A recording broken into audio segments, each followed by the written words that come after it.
В 7 лет, первый раз, в 7 лет пошел в школу общеобразовательную и параллельно музыкальную школу. Это был на тот момент осознанный выбор, потому что с детства не хотелось играть на скрипке. Я представлял себя, образ такой, стою, играю на скрипке. И родители отдали меня на скрипку.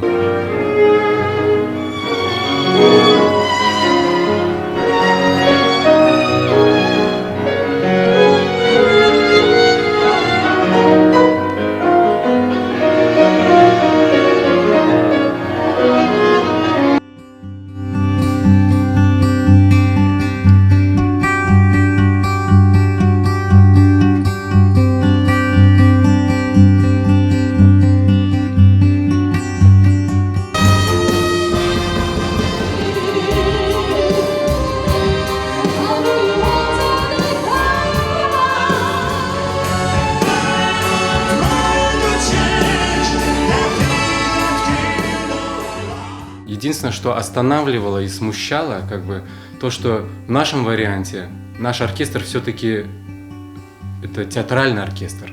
Он гораздо меньше большого симфонического, в разы, наверное. И потом у нас нет таких инструментов, которые присущи рок-музыке, да? Это электрогитары, потом акустические гитары.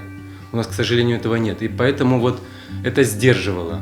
И все-таки стремление показать что-то новое зрителю взяло верх над всеми сомнениями.